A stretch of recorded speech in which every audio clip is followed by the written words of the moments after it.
Fala, meu cotista, beleza? Sejam bem-vindos a mais um vídeo do canal Fim da Questão, Ivan aqui falando. E bora bater um papo sobre o TRBL, o fundo de logística aí da Rio Bravo em conjunto com a Telos, né? Saiu o relatório aí de maio, vamos dar uma olhadinha aí o que rolou durante esse mês. Então, os gestores a gente já viu aí que são Rio Bravo e Telos, tem sua taxa de administração 0,84, bem ok. Tem um PL de 735 milhões, fundo aí de 2012, e são 51 mil cotistas. Então aqui a gente vê alguns números: 5 ativos, 255 mil metros quadrados de ABL, 11 inquilinos, uma vacância física bem pequena, cota de mercado sendo negociada a R$ 60,08, está distribuindo aí 58 centavos por mês, o que dá um dividendo anualizado de 10,7 e tem uma liquidez aí de 471 mil por dia. Então a gente segue aqui, dá uma olhadinha no desempenho do mês. Então nesse mês de maio o fundo teve uma receita operacional de 54 centavos por cota, o que levou a um resultado de 41 centavos por cota, né?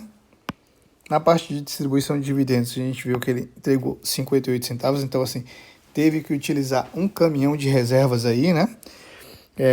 E o dividendo a gente já viu ali em cima que está anualizado de 10,7%. Na parte de reajuste de aluguel, nesse mês de maio foi feito o reajuste de CAM, locatária do Grulog. Na parte de movimentação de balanço, em relação ao One Park, o fundo tinha um passivo de 13,6 milhões referente à última parcela de aquisição do imóvel. Ela estava retida em relação a intervenções a serem feitas lá pelo vendedor, né? Após negociação com o vendedor, a parcela foi reduzida de 13 para 10 milhões. Dos 10 milhões, 6 já foram pagos e 4 milhões serão pagos em janeiro. Então conseguiu aí diminuir um pouquinho, isso aí é sempre bom, né? E no Grulog, também em abril, houve o pagamento de 20 milhões como terceira parcela de aquisição do ativo lá de Guarulhos, adquirido em abril de 2024. A última parcela do mesmo valor com correção monetária será quitada em outubro de 2025. Então, em resumo, a movimentação da linha obrigações por aquisição de imóveis do balancete foi reduzida de 20 milhões, mais 6 milhões do pagamento do One Park, esses 20 milhões do Grulog, 6 milhões do One Park e 3,6 milhões desconto do valor original lá do One Park, né? Totalizando 30 milhões de redução no passivo do fundo. Então, tá até diminuindo aí a alavancagem, né? Aqui ele traz mais uma atualização do Centro Logística de Contagem, que é aquele galpão que o Correios tá. Então, assim, tá uma zona isso, é um contrato atípico, o fundo deu mole, deu problema lá no galpão, o Correio vai entregar, vai sair, não quer pagar multa, aí assim, isso aí vai para a justiça e só Deus sabe quando vai ter uma resolução, né? Então aqui ele traz um pouquinho do que aconteceu, né, de todo o histórico. Então as obras foram iniciadas em 30 de outubro, né? E foi definido em 2 grupos, patologia estrutural e patologia do solo, que foram 100% concluídas. Eles colocam em apenas 5 meses, assim, não era nem para isso aqui ter acontecido, né? Mas enfim, aconteceu, tá tudo certo, já tá resolvido. E a outra parte são acabamentos, né? As obras em acabamento do imóvel estão seguindo aqui, então fechamento de parede, pintura, enfim. Vale reforçar que o mesmo, com o andamento da obra, o galpão se encontra apto para operação. Então, assim, tá livre lá, o Correios pode operar, mas o Correio já disse que vai sair, inclusive tá juntando as coisinhas lá para sair, vai meter o pé do galpão e, assim, vai para a justiça e vamos ver como que vai ficar, né? Então ele fala que por se tratar de uma obra emergencial, os custos foram arcados tudo pelo fundo, né? Já em relação aos Correios, eles informaram que vão permanecer no imóvel até agosto para desmontar os equipamentos, né? Sem efetuar o pagamento do aluguel nesse período, o que está sendo tratado como inadimplência e objeto de cobrança administrativa pelo fundo. Então é aquilo, o Correio está se sentindo no direito de ficar lá, não pagar ainda, o fundo acha que ele tem que pagar e, assim, ele vai ir para a justiça, né? Que ele está falando, a defesa judicial está sendo estruturada com laudos periciais em fase final e o ingresso da ação, com base na cobrança da multa rescisória, ocorrerá em momento oportuno. Então eles vão cobrar também a multa rescisória aqui do Correios, né? Em relação à operação do imóvel, O inquilino que sai com a posse do imóvel já começou as movimentações de retirada dos equipamentos e pertences, e a gestão já está analisando as opções de locação lá do imóvel para que seja em caso de confirmação da saída do Correios. Aqui já está bem claro que o Correios vai sair, né? Eles só estão fazendo um joguinho de palavra aqui. Mas isso aqui está muito claro. Eles têm que começar a procurar algum inquilino, um novo inquilino para o galpão e ir para a justiça o quanto antes para tentar resolver isso, né? Pelo menos reaver aí alguma parte do valor que tinha a receber. Desculpa, pessoal.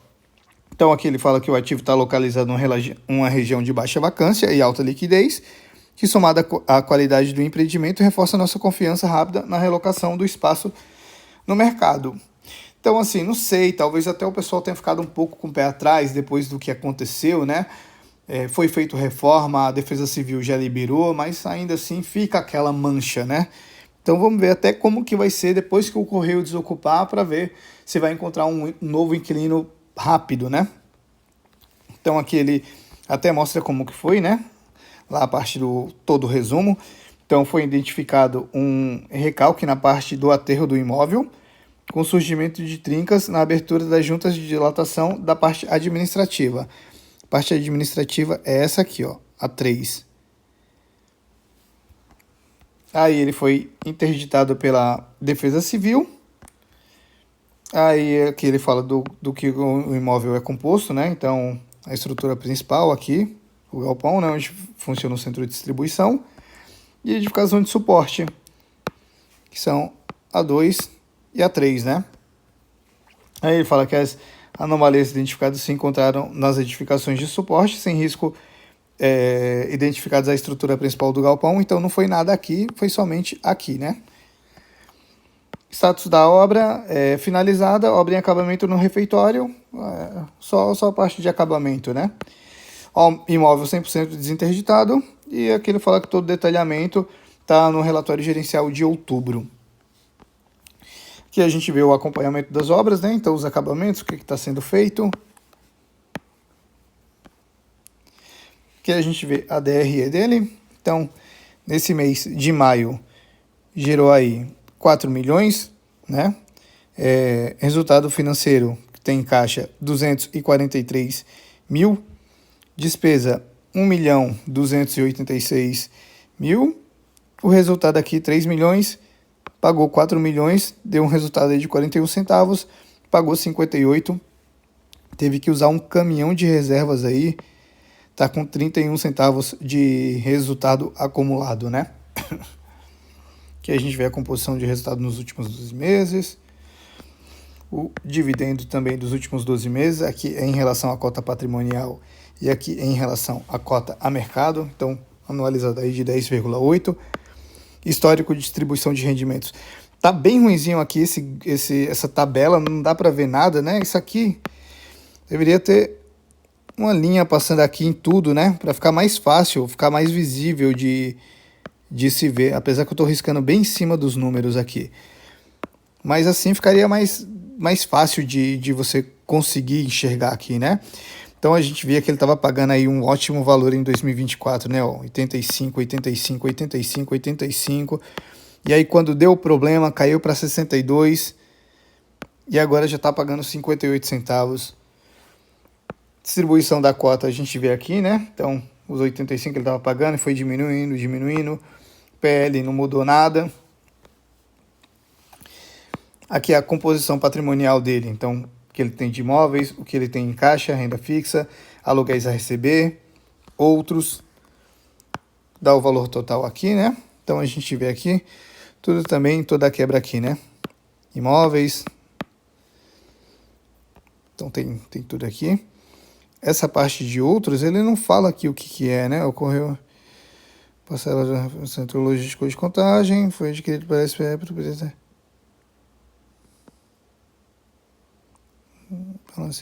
É isso. Então é o imóvel de Contagem que está aqui dentro de outros, né? Então, em 2022, ocorreu a efetivação da emissão de um CRI para pagamento da parcela restante do Centro Logística de Contagem.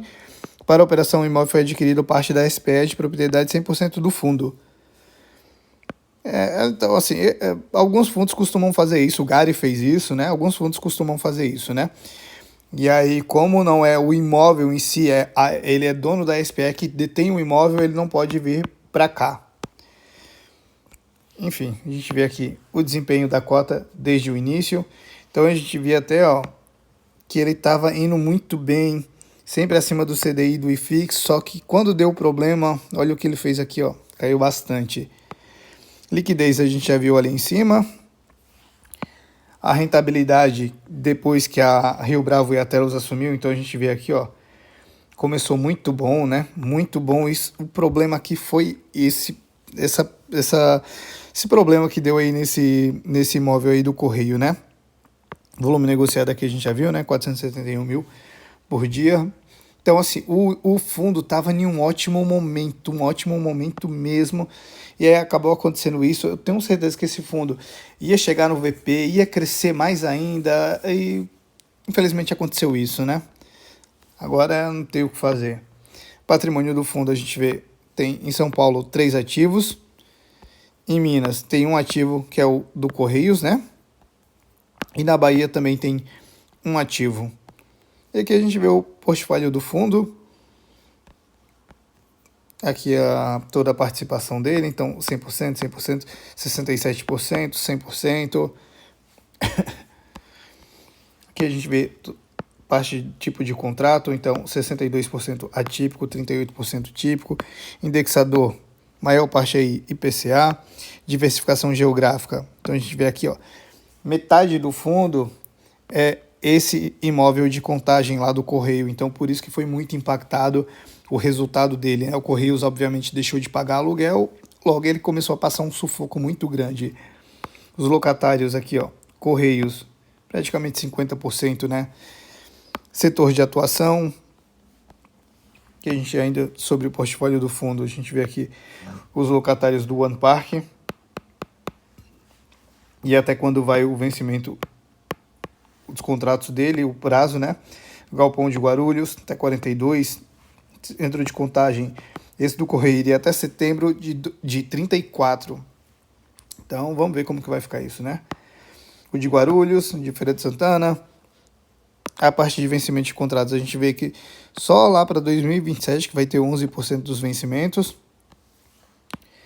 Parte de vacância bem ok, 2,5%. Alavancagem do fundo, então a gente vê aqui todo o cronograma da alavancagem, né? A gente vê aqui que a alavancagem foi para o centro logístico lá de Contagem, IPCA mais 7,12, saldo devedor atualizado 133 milhões, né? Que dá uma relação aí de 18% de alavancagem, né? Então aqui a gente vê todo o cronograma dele, o quanto que ele tem que ir desembolsando. Agora é só encheção de linguiça, né? Então é isso, pessoal. Mais um mês aqui do TRBL. O fundo estava em um ótimo momento, deu esse problema aí. O fundo está tentando se reerguer, caminhar. Agora é aceitar que aconteceu isso, deixar o Correio sair, trabalhar o quanto antes para alugar esse galpão aí, para ter essa receita, e vai para a justiça e ver o que vai conseguir, né? Então é isso, pessoal, espero que vocês tenham gostado do vídeo. Se ficou qualquer dúvida, pode deixar aqui nos comentários, tá? Se gostou, deixa o like. Se gostou mais ainda, se inscreve no Instagram, se inscreve aí no canal, ativa o sininho, tá? E segue lá no Instagram também, @ofidaqestão. É isso, galera, valeu, abraço!